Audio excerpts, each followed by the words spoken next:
आपने गलती से कुछ फॉरवर्ड कर दिया, कुछ कर दिया, इसमें एक ये साइबर का साइबर वो है ऐप है, ये साइबर कंप्लेन का है। इसमें अगर आप कंप्लेन कर दोगे तो ये आपके 24 घंटे के अंदर में अगर आपकी कंप्लेन हो जाएगी तो पैसा आपका रुक जाएगा वहां पे। समझ गए ना आप लोग? हाँ, साइबर क्राइम का ये होता है। बाकी EFIR है इसमें, ट्रैफिक आई ऐप ये वाला है। इसमें जो ट्रैफिक आई ऐप है जो ये, इसका क्या है, जैसे आपको लग रहा है कि जाम लगा हुआ है, आप कहते हो कि पुलिस चालान करती है, चालान आप लोग भी कर सकते हो। समझ गए? इससे तो आप लोग ये ट्रैफिक आई ऐप से फोटो खींचोगे उस एरिया की, अगर लगेगा कि अब आपने कहीं ऐसी जगह फोटो खींच दी तो वो नहीं होगा। जैसे मान दौराहाट बाजार में आपने खींच दी तो ये ऑलरेडी उसके वहां सम्मन आ जाएगा, इसका चालान हो जाएगा, आप भी चालान कर सकते हो। तीसरा इसमें है ये सिटीजन पोर्टल है, सीनियर सिटीजन की रिपोर्ट है। आप घर बैठे बैठे इसको फिल करके घर बैठे बैठे आपके हमारे पोर्टल में आ जाएगी, जो भी थाना क्षेत्र होगा उस एरिया में आ जाएगी। जैसे आपका जैसे आप ATM खो गया है, पासबुक हो गई है, ये चीजें EFIR इसी में से कर सकते हो। बाकी जैसे किराएदार सत्यापन है, वेरिफिकेशन होता है, उसमें है ये वेरिफिकेशन एक ऐप है इसमें, वो भी आप अपने घर से ही कर सकते हो। वो हमारे पोर्टल में आ जाएगी, हम उसको फिर मैन्युअली जांच कर लेंगे उसकी कहाँ का है क्या है, आपको थाने आने की जरूरत नहीं है।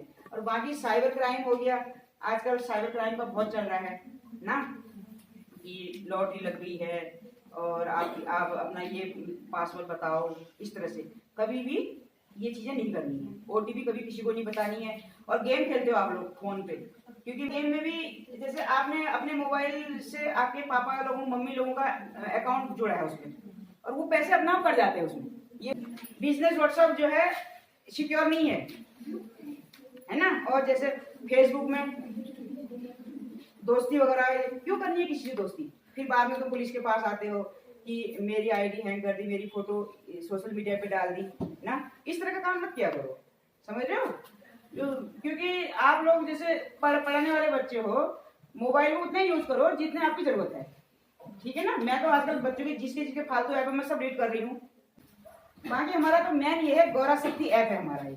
अभी गौरा शक्ति ऐप उत्तराखंड पुलिस ऐप के अंदर में ये गौरा शक्ति ऐप डाउनलोड किया है।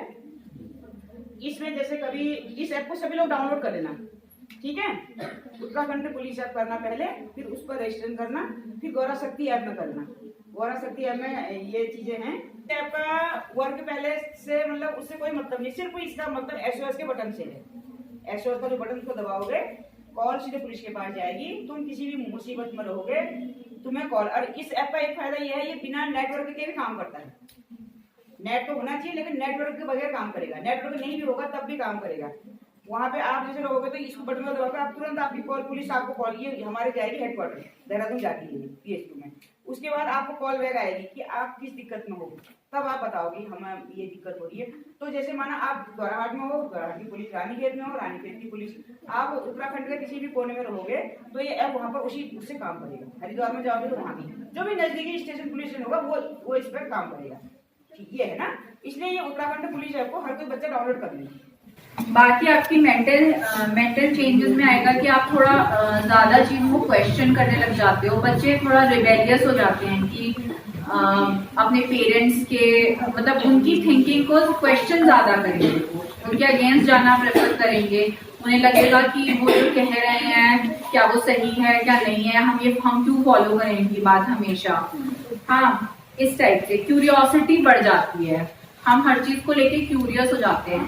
हमें अपनी इंडिपेंडेंस चाहिए होती है हमेशा, हम प्रेफर करते हैं इंडिपेंडेंट रहना। हमें नहीं पसंद आता कोई हमें बताए कि हम क्या करें क्या ना करें।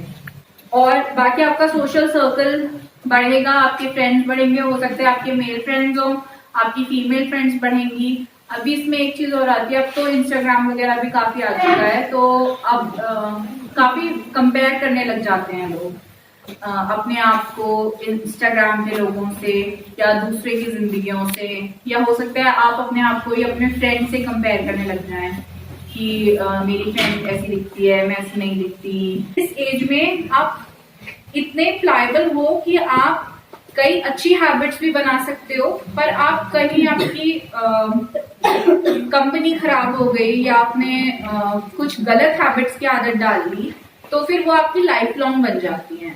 फिर वो एक साइकिल शुरू हो जाती है बुरी चीज की, जो आपके फ्यूचर लाइफ में आपको बहुत परेशान करेगी और आपको भी रियलाइज भी नहीं होगा वो चीज। ठीक है, तो कुछ चीजों की बात करते हैं। इस एज में आपका न्यूट्रिशनल रिक्वायरमेंट बढ़ेगा।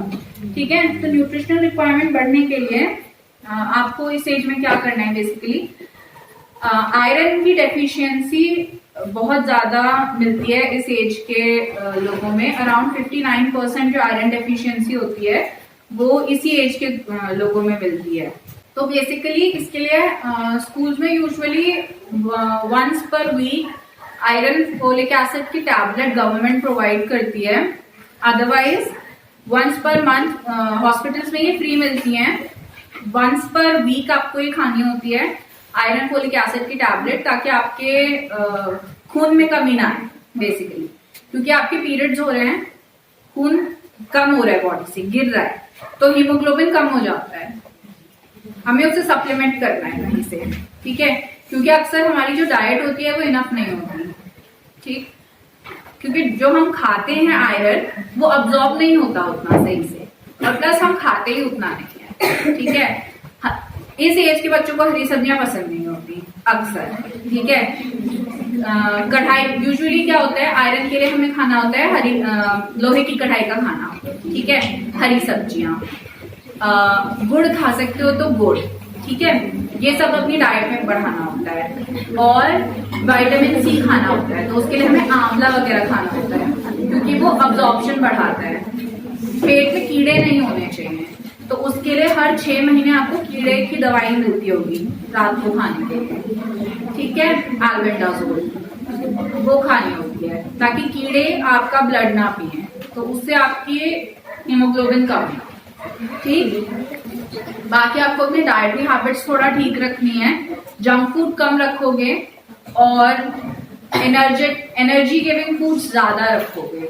ठीक है, कैल्शियम अच्छा रखोगे तो हाइट ग्रोथ इस फेज में अच्छी होगी आपकी, अदरवाइज हाइट कम रह जाएगी, फिर बाद में आप लोग कंप्लेन करोगे। ठीक है, तो जितना डाइट इस फेज में, इस पीरियड में अच्छी रखोगे, उतना आपकी ग्रोथ और मेच्योरिटी ज्यादा बेहतर होगी। ठीक, फिजिकल एक्टिविटी, आजकल क्या है, फोन का एरा हो चुका है, सबको दिन भर फोन चलाना होता है। फोन पे गेम्स हैं, फोन पे ही पढ़ाई भी होती है, फोन पे यूट्यूब है, फोन पे इंस्टाग्राम है, फेसबुक है, सब कुछ फोन पे है। तो खेलना कूदना बाहर जाना ज्यादा जरूरत नहीं है। तो पर यही चीज हमें ब्रेक करनी है, और इस फेज में तो ज्यादा मन करता है कि हम फोन पे लगे रहें। बाद में जैसे आप बड़े होगे फिर भी इतना मन नहीं करेगा, लेकिन इस एज में आपका ज्यादा अट्रैक्शन रहेगा उस चीज की ओर कि क्या हो रहा है क्या नहीं हो रहा। अगेन एक चीज और, मेंटल इश्यूज। इस एज में मेंटली इंसान इतना स्ट्रगल कर रहा होता है कि उसको बहुत ज्यादा चांसेस होते हैं कि वो डिप्रेशन या एंजाइटी में हो सकता है। तो किसी को भी, तो इस एज में इम्पोर्टेंट है कि आप अपनी प्रॉब्लम्स जो भी आपको हो रही हो वो शेयर करो एक दूसरे से। ठीक है, अपने फ्रेंड्स बनाओ, एक दूसरे से वो प्रॉब्लम शेयर करो, अपने टीचर्स से वो प्रॉब्लम शेयर करो, कर पा रहे हो तो। ठीक है, अपने पेरेंट्स से शेयर करो, कर सकते हो तो, जिनसे भी कर सकते हो अपनी प्रॉब्लम शेयर करो, क्योंकि आपको इस एज में प्रॉब्लम्स होंगी। ठीक है, हो सकता है वो फ्रेंड्स से रिलेटेड हो सकता है वो पढ़ाई से रिलेटेड हो, तो कोई भी प्रॉब्लम हो सकती है वो, ठीक, पर होंगी। तो कई लोग इस पॉइंट पे डिप्रेशन वगैरह में चले जाते हैं। तो आपको क्या नोटिस करना है एक दूसरे में, कि ऐसा नहीं होना चाहिए कि किसी की कोई नॉर्मल हॉबीज थी, अचानक से आपकी कोई फ्रेंड जिसकी नॉर्मल हॉबीज थी, वो कोई नॉर्मली काम करती थी, वो नहीं कर रही है, वो चुपचाप बैठी रहती है, कुछ नहीं करती है, या बहुत ज्यादा सो रही है, या बहुत कम सो रही है, या खाना नहीं खा रही है बिल्कुल, या बहुत ज्यादा खाना खा रही है। ठीक है, सारी चीजें नोटिस करनी है। सडनली अगर उसका बिहेवियर चेंज हुआ है, आपको वो नोटिस करना है। अगर आप ये सब देख रहे हो कि कोई ऐसा है, तो आप अपने टीचर्स को बताओ या किसी भी अडल्ट को बताओ। हो सकता है उस इंसान को कोई प्रॉब्लम हो रही हो जेन्युइन, पर कोशिश करो, क्योंकि अडल्ट आपकी हेल्प ही करना चाहते हैं। इतने सारे प्रोग्राम्स, इतना सब कुछ आपकी हेल्प करने के लिए ही हो रहा है। तो आपकी जो भी प्रॉब्लम्स होती हैं उन्हें बताने की कोशिश किया करो। और इस एज में मेंटल प्रॉब्लम्स बहुत कॉमन होती हैं। एक रिपोर्ट कार्ड आपकी जिंदगी कभी डिसाइड नहीं करेगा, क्योंकि इस एज में बच्चे बहुत ज्यादा अपने रिजल्ट्स पे भी डिपेंडेंट होते हैं। वो इम्पोर्टेंट हैं पर इतना नहीं, आपसे ज्यादा नहीं। पर मैं ये भी नहीं कह रही हूँ कि वो आपसे ज्यादा इम्पोर्टेंट है। आपको अपना ख्याल भी रखना है, पर आपको पढ़ना भी है। इस एज में पढ़ाई भी इम्पोर्टेंट है। बेसिकली इस एज में आपको एक बैलेंस क्रिएट करना है, जिसमें आपको अपनी हेल्थ भी मैनेज करनी है, आपको अपनी पढ़ाई भी मैनेज करनी है, आपको अपना मेंटली अपना ख्याल भी रखना है, आपको अपना फिजिकली ख्याल भी रखना है, आपको डिस्ट्रैक्शन से भी बचना है, आपको पीयर प्रेशर से भी बचना है। आपको आपके दोस्त बोलेंगे छोड़ मत पढ़ यार, क्या करना है, बाहर घूम के आते हैं। या आपको अपनी फ्रेंड, आपकी कोई फ्रेंड ही बोल सकती है तूने कभी ट्राई नहीं किया अल्कोहल, चल थोड़ी सी ट्राई कर दे, क्या फर्क पड़ता है। ठीक है। या आपका मन करेगा दिन भर इंस्टाग्राम चलाने का या कुछ यूट्यूब देखने का। ठीक है। आपको वो इंस्टिंक्ट भी आपको कंट्रोल करनी है। तो आपको एक साथ बहुत सारी चीजें डील करनी है। तो उसमें आपको एक दूसरे की हेल्प करनी है और आपको अपने अडल्ट्स की हेल्प लेनी है। ठीक है। तभी आप सक्सेसफुली इस एज को मैनेज कर पाओगे।